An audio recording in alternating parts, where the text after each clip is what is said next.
creating nonstop, perpetual war in the Middle East?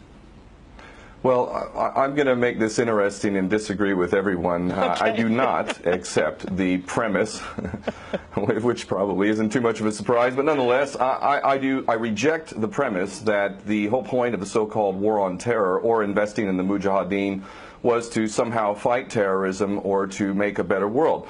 I would argue that if you really want to know what's happening with Middle Eastern policy, then you must read Oded Yanan's A Strategy for Israel in the 1980s. Now, in that document, which is pretty much being played out to a T right now and has been for many years, there were serious objectives for Israel. And Israel's main objectives were to expand and grow in line with the Greater Israel Project. And in order for it to do that, there would need to be an excuse to justify the expansion of Israel. And in order to do that, we would have to sow the seeds of sectarian hatred and violence in the region. The number one target of this plan was Iraq. We've achieved that. That's not a failure. That's actually a success. Iraq is a failed state largely. It is an absolute basket case. Sectarian hatred is absolutely insane. We see the beheadings and all of this madness, and we think it's a disaster. No, it's not at all. In fact, it's all part of the plan to break up Iraq into 3 different states.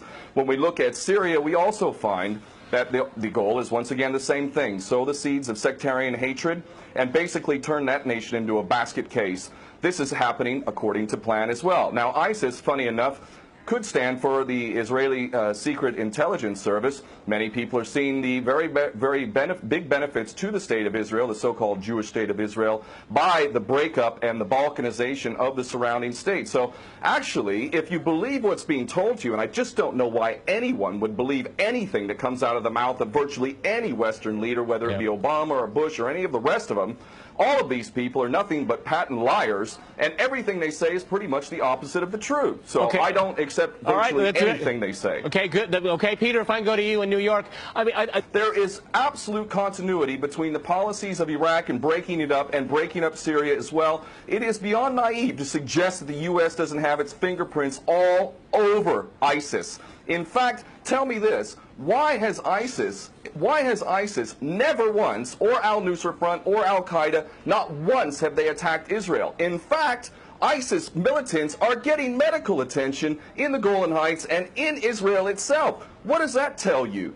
There is absolute continuity, but the actual policy, just like the Project for a New American Century laid out very clearly, that a, quote, new Pearl Harbor would be necessary to achieve this goal of full spectrum dominance. You could never tell the American people, or the world for that matter, we're going to fight wars of aggression where we're going to have to invade and occupy, we're going to have to spend hundreds of billions, if not trillions of dollars to achieve the goal of full spectrum dominance, which is to control, absolute control over air, land, sea, and space and cyberspace. The American people never would have bought it, so you can't tell them that. You have to tell them a bunch of lies. And we see this over and over again. What you have to do, Ken, if I can go... It would actually be a question that there must always be a boogeyman. In fact, you're sitting in Russia now. For 50 years plus, we were fighting this Cold War that really was an absolute charade to begin with. There never really was a threat of a Soviet invasion. And for decades, we spent insane amounts of money developing nuclear weapons to the point of really completely, totally collective insanity. And here we sit today in a world that threatens a third world war with a policy that is clearly intended to totally destroy Syria. Let's see what happens. If we take Bashar al-Assad out of the equation in Syria, does anybody with half a brain not understand that that vacuum that's going to be created is going to be a vacuum filled by the most powerful interests there? And who is that right now? Well, that would be our best friends and allies, these little Frankenstein monsters that we create, whether it's al-Qaeda or al-Nusra Front or the latest ISIS monster that we've created. Those are the ones that are going to fill that vacuum, and that fits perfectly in line with Oded Yanan's A Strategy for Israel in the 1980s. And if these other two gentlemen haven't read that document, I seriously suggest you do. Another thing that's really worthy of pointing out is the so-called Islamic State is anything but Islamic. And yes, there is a war on Islam. Islam is very understood by many Muslims around the world to be absolutely 100% forbidden for you to forcibly convert somebody to Islam or kill them.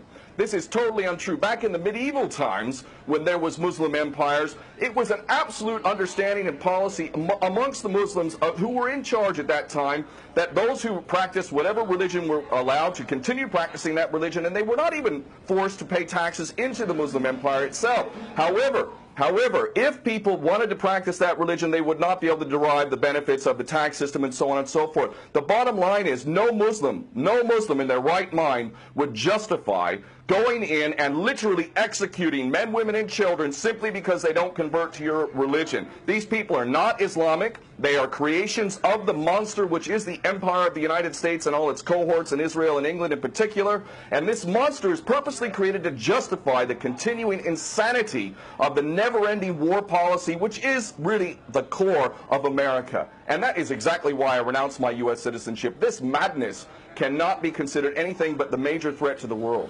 Okay, Peter, in New York, one of the things we've seen... Well, there are very obvious solutions. One is to arrest the traitors in the U.S. Congress and White House who have sworn to uphold the U.S. Constitution, and somehow the American people have sat by while the president has afforded himself the power to execute anyone, anywhere, anytime, for any American citizen to be detained without any due process of law, no representation, incognito, and theoretically he could be condemned to death by a military tribunal in secret and executed. All of this operating under supposedly the United States Constitution. So all of these traitors need to be arrested, first and foremost. When Netanyahu came to the Congress a couple years back, he received 29 standing ovations by these cowardly chicken hawk traitors. So the American patriots need to stand up and grab a pair and ultimately have some integrity and get rid of these traitors. Secondly, cut off all funding to Israel. Israel is a pariah state, a criminal state. It is committing active policies of genocide by the legal definition of the word according to Black's Law Dictionary. That country needs to be cut off right now.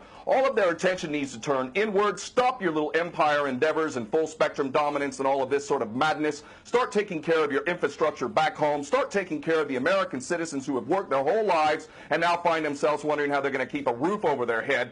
All of that is very obvious and very sensible. Or America can continue to decline into an absolute total pariah state, hated and resented around the world, and maybe bring the whole world into World War III. I would prefer that we do the former instead of the latter, but ultimately we need some serious change in government, and that means getting rid of these traitors.